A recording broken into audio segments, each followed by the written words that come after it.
Los terribles últimos minutos del USS Treasure.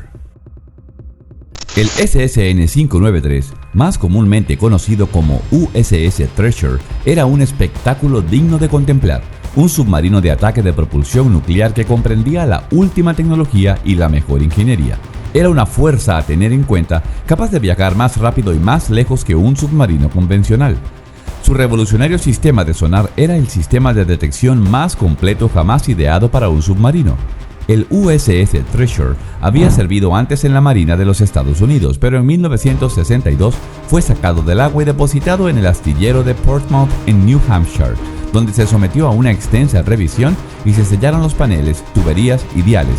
Era un equipo probado, lo bajaron al agua sujeta por cables y la hélice fue probada. Detrás de su exterior de acero impenetrable había un laberinto de pasillos y habitaciones que podía albergar más de 120 personas cómodamente durante más de 30 días.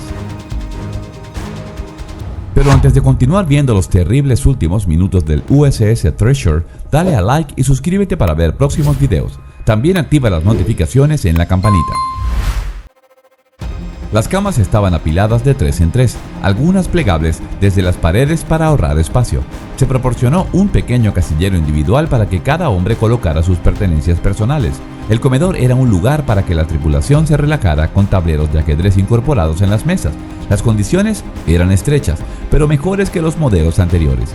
El oficial al mando solo disponía de un pequeño escritorio y un teléfono en su estudio, pero la tecnología instalada en la sala de control no tenía rival en la época.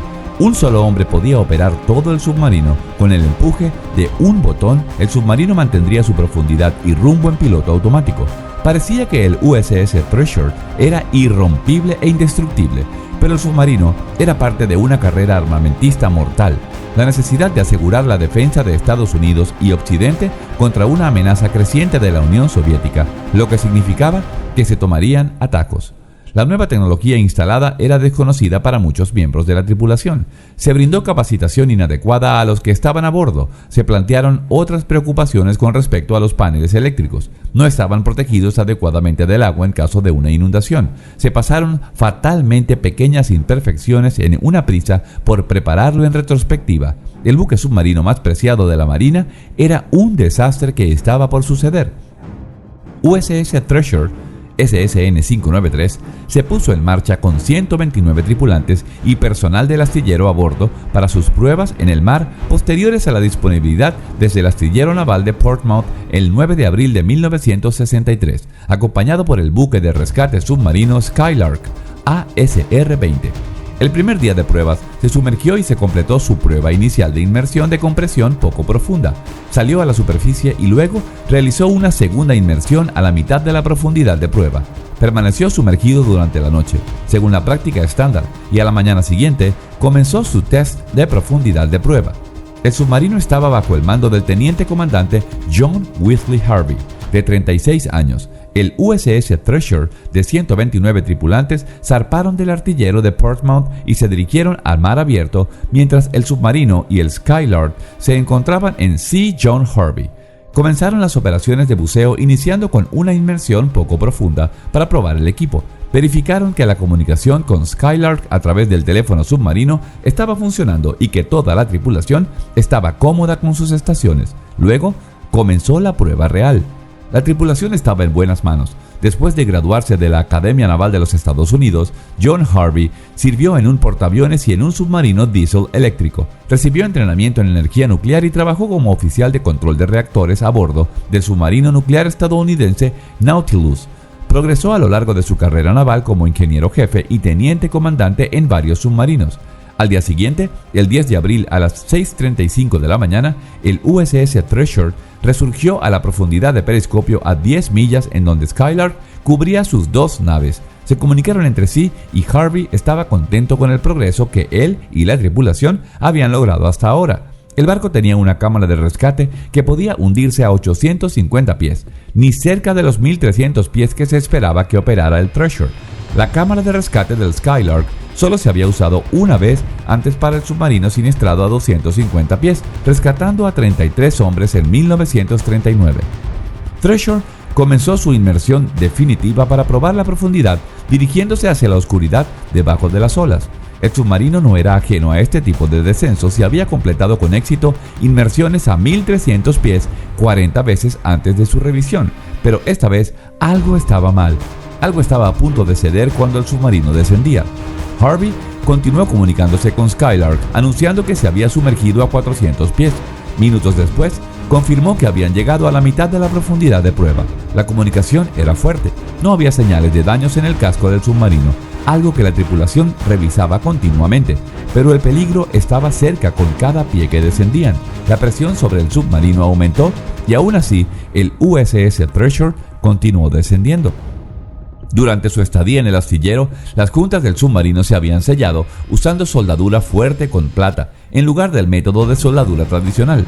Esto implicaba verter una aleación de relleno a base de plata derretida para asegurar las juntas, pero bajo la enorme presión del océano, una de estas juntas comenzó a agrietarse. Harvey tomó la decisión de ascender. Cualquiera que fuera el motivo de preocupación, necesitaban hacerlo lo más rápido posible. El agua de mar estaba rociando sobre los tableros eléctricos.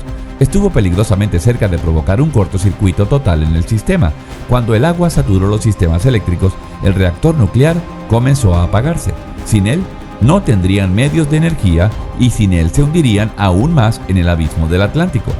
Para entonces, las dificultades que estaban experimentando no eran de ninguna manera menores, pero Harvey estaba tratando de transmitir una sensación de calma a los miembros de su tripulación, pero el agua ahora estaba entrando a un ritmo alarmante.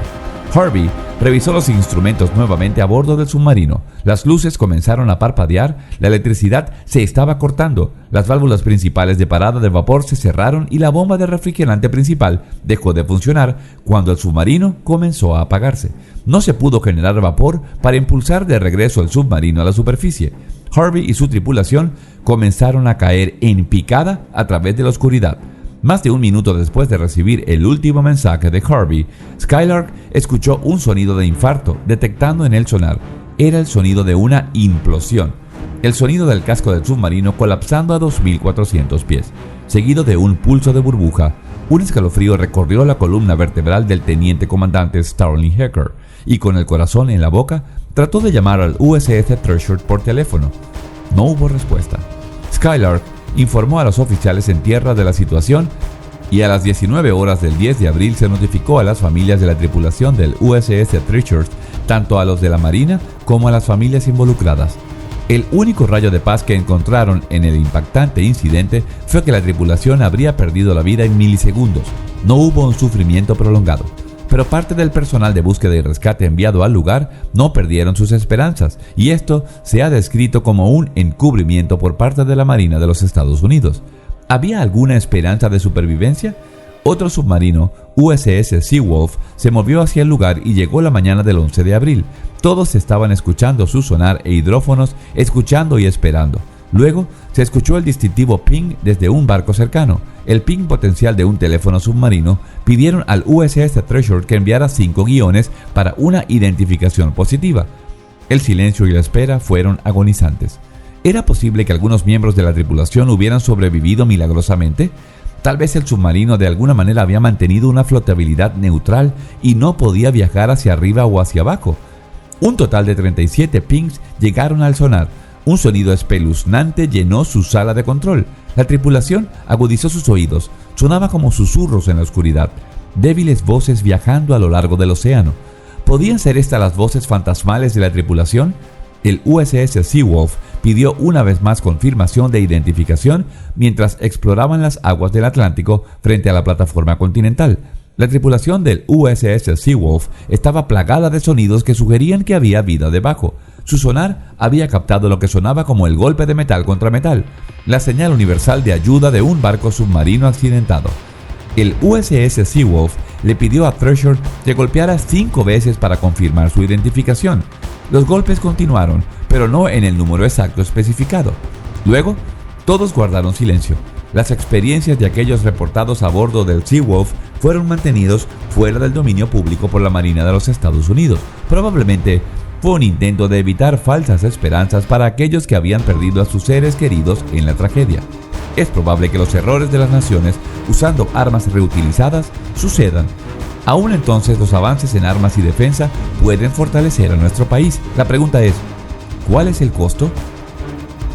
Por ahora me despido. Por favor, no olvides darle like, suscríbete si aún no lo has hecho, deja tus comentarios y además, ayúdanos compartiendo este video. Te esperamos en el próximo video.